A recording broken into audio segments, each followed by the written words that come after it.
The holidays are over and we're into 2019, the new year. So today, we take a look at some of my favorite albums from 2018. Check it.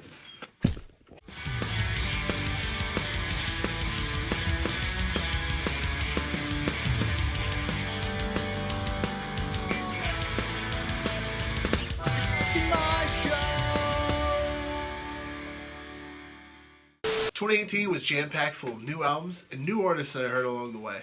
The new stigma for me was getting emails from bands all across the globe on a daily basis, which has helped me expand my musical palette, especially in the realms of punk rock and pop punk.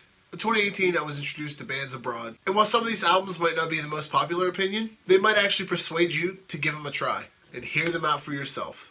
But before we start, here are some honorable mentions. Knuckle Puck's Shifted. While not a full-blown new album from the band, this EP took some of Knuckle Puck's best tunes and turned them into the more melodic acoustic tracks of their former self. I honestly couldn't wait for this album to come out, and I'm glad they went that route with the songs. Mayday Parade's Sunnyland album dropped just as the last cross-country Vans Warped Tour was getting underway. Seeing these guys play some of these tracks from this record, while it was fresh and new, was really awesome. This band also proved that they're still hustling, because after their set, they were selling signed CDs in the parking lot. Yeah, the band members were walking around selling CDs.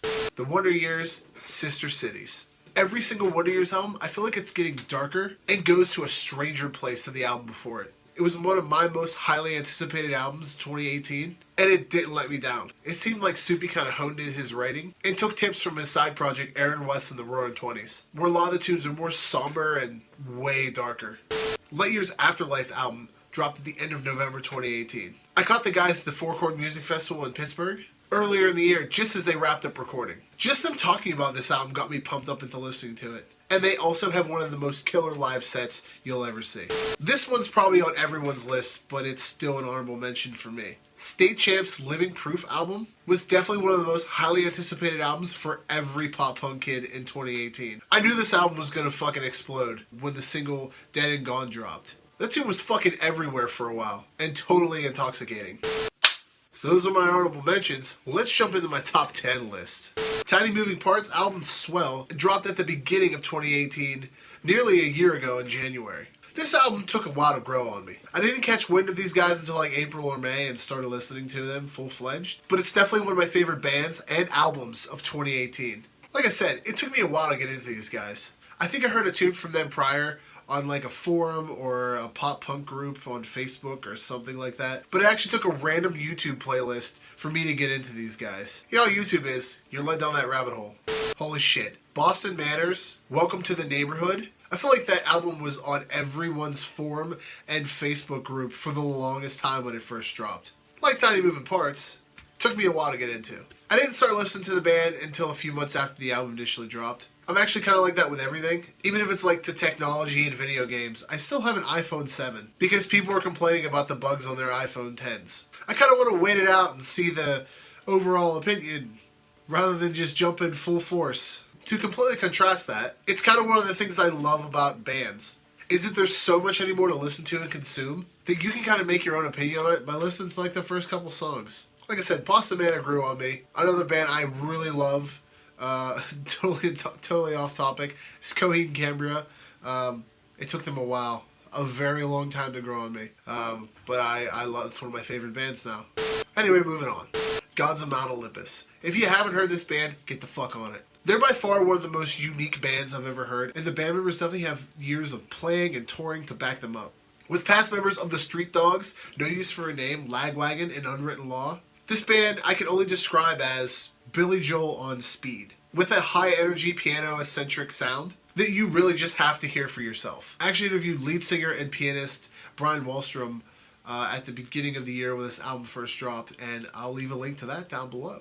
Southpaw's White Lighter Myth is still one of my favorite albums. Super kudos to these guys because they're also punk rock papas just like myself. So the connection there is really strong. And they're also from Michigan, which is funny because my daughter was originally born in Michigan, like a couple miles down the road from where they are. I really love the album title because a lot of people don't know the White Lighter Myth. And the myth is that white lighters are bad luck and you should pitch them, and all of you should pitch them right now because I believe this. My buddy Ryan was in the Afghan war, and I guess what happened to him, he told everyone that white lighters were bad luck. They ordered pallets of white lighters for his platoon. They had them airdropped in, and that week their bridge got blown up and floated away. Two of their convoys got shot at.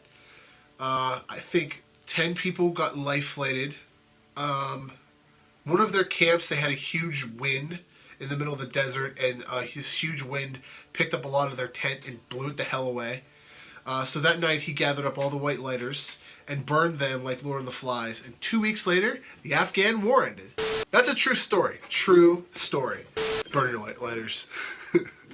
Speaking of camouflage in the army and stuff, I must have blasted their single camouflage about 5 to 20 dozen times. It's a really good tune. You should check it out. I also did a review on this band. I'm not biased or anything. Hey, speaking of another band that I know, the Great Heights Band blew me away this year with their album Rad Pop. I had a chance to catch their set at the Four Chord Music Festival this year and interview these guys not once but twice. I'm a huge sucker for a 2-3 part harmony in a song with synth. I'm really like an 80s eccentric type person. I grew up on Journey, 400, Boston, Kansas, that kind of stuff. Cinderella, those bands. Look them up. So combining all that together, that's pretty much their album. Just really tight harmonies, synth splattered throughout, and that's what Rad Pop is, and it's definitely sold me. I fucking love it. Punchline's Lion album. I've been a fan and friends of these guys for years. Ever since their good old days at the VFW, back in Charleroi, playing with Fall Out Boy. Yeah, it's true stuff. Fall Out Boy used to play at VFWs. We all had to start somewhere. Punchline's newest album, Lion, though, takes a dynamic step in more of like an indie direction, if you've heard some of their past stuff. With a lot of clean-sounding guitars over top some crunch, super tight 2-3 part harmonies, but still all while being a part of that Punchline core. I had a chance to interview these guys at Slippery Rock University while they opened up for Simple Plan this year. One of my all-time favorite tunes from this album is Something Happened in 1988. Because I was born in 1988, it's super 80s sounding, and I feel like every time I hear it, it belongs in the Stranger Things TV series. Netflix series. Is it Netflix? I think it's Netflix. The Rockets' Another Reason Not to Fear the Sky dropped back in April of 2018. I had to have annoyed the shit out of the entire family with this album because I played it so much. As I previously said, if you have synth and 3-part harmony in your music, it's pretty much sold for me. These guys are a synth-driven band, so keyboard is in every single damn song. Similar to like how Motion City Soundtrack is. With 3-part harmonies, with like really fast pop-punk driving songs. Speaking of Motion City Soundtrack, the guys actually had Jesse and Josh on Motion City Soundtrack guest on the album and produce the record. Yeah, and also definitely check out their single Lost at Sea. It is fucking ridiculously addicting. MXPX self-titled album. As I've said in the past, I'm a huge MXPX fan, and this album was one of my most anticipated albums of 2018. The album actually had a Kickstarter, and the guys had a shit ton of cool rewards to go with it. One of them was a Punk plushie, which is fucking awesome because everybody loves toys. Other than that, after all this time, the guys still kill it, additionally going from a trio to a quartet now, adding second rhythm guitarist Chris Adkins. Their diversity now with another guitarist is unreal because they're able to play those songs live with 2 guitars in them. I remember for the longest time their song The Darkest Places from their Panic album was kind of hard to play because you have to have the rhythm in the back, and there was a lead that went over top of it. It's kind of hard to do that with just 3 people. You can also check that out on their 2017 live album. And they also put out a Christmas album this year. They were fucking busy. I keep saying most anticipated, but the closer I get to one, the more anticipated they're going to be. You get what I'm saying? People have been talking about it for like 2-3 years now. The story so far was well overdue for an album, and Proper Dose was it. It was the first album they put out since 2015, their self-titled record. The album definitely lived up to every bit of the hype and then some. Some of the tunes on the record were still that hit the ground running, beat the shit out of you sound. But during writing, it's like the guys took more of a dynamic approach. Not all the songs are slow or anything like that. It's just that they're just more dynamic. It's not just fast in your face and then the song's over and then here's a new one, which I fucking love that about. That's one of the things I love about this band. But I feel like in their previous records there weren't really any slow tunes, and it was like the perfect balance of that this time. You could really tell within like the 3 years of them doing this album that they took their fucking time and they wrote, and they gave a shit about every single song. Number 1 for me is gonna be Belmont's self-titled album.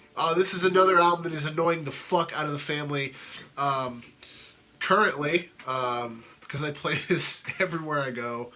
At least 2 or 3 times a week, I'll fucking listen to this entire album front to back, and it's phenomenal. This band for me was a beautifully accidental discovery. I think I accidentally clicked on a playlist or a fucking some song or whatever, and then I ended up hearing them and was like, what the hell is this?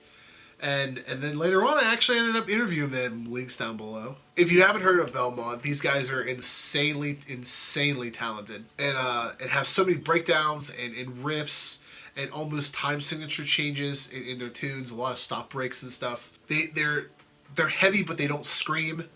They remind me kind of like the band Such Gold, which I fucking love that band. They're like math, metal, pop punk. Just Google them. Look those guys up too.